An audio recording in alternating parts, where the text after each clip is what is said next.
शंकर की पिंडी के ऊपर चढ़ा हुआ प्रसाद लेने का अधिकार नहीं है।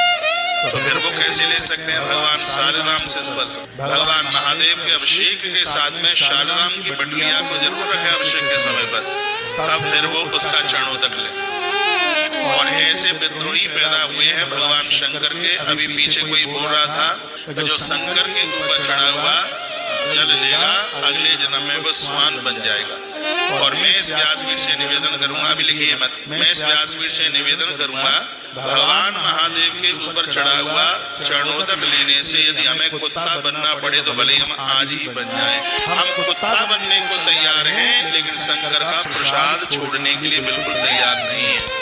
भगवान महादेव सर्वे सर्वा हमारे जीवन में है। ग्रंथ में लिखा है कि जो भगवान शंकर के ऊपर चढ़ा हुआ चरणोदक ले लेते हैं उन लोगों के 21 जन्म के पाप तत्काल समाप्त हो जाते हैं। उनके ऊपर चढ़े हुए चरणोदक की इतनी बड़ी महिमा है। भगवान नर्मदेश्वर के ऊपर चंडा देवी का अधिकार नहीं है। इसलिए मैं कहता हूँ आप सब लोग अपने घर में नर्मदेश्वर की स्थापना कीजिए। शंकर का वरदान मिला है कि बाण लिंग नर्मदेश्वर, ऊपर नीचे कहीं भी चढ़ा हुआ प्रसाद हर भक्त लेने का अधिकारी है।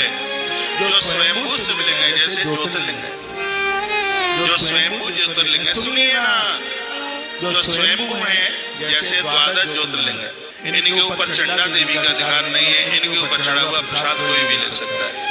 100 वर्ष से ज्यादा शिवलिंग की आयु हो गई है। मंदिर में जिस शिवलिंग को 100 साल से ज्यादा हो गया है उसके ऊपर नीचे चढ़ा हुआ प्रसाद सभी भक्त उसको लेने के अधिकारी हैं। जो ओम नमः शिवाय का जप करते हैं, पंचाक्षर का मंत्र जपते हैं, भगवान शंकर के ऊपर चढ़ा हुआ कोई भी प्रसाद कहीं भी चढ़ा हुआ है उसे लेने का पूर्ण अधिकार है।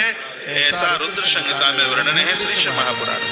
भगवान शंकर का चरणोदक लेने से लिख लीजिए 21 जन्मों के पाप ताप प्रताप सबरे समाप्त हो जाते हैं। कितनी बड़ी भगवान शंकर की महिमाएं। भगवान शिव का दर्शन करने मात्र से काशी दर्शन करने का फल प्राप्त हो जाता है, काशी वास करने का फल प्राप्त हो जाता है। मत्स्य पुराण में वर्णन है जिसके घर में शिव का महाअभिषेक होता है उसके घर में किसी भी प्रकार का वास्तु दोष नहीं रहता। जिसके घर में शालिग्राम भगवान की पूजा होती है उसके घर में पितृ दोष नहीं रहता।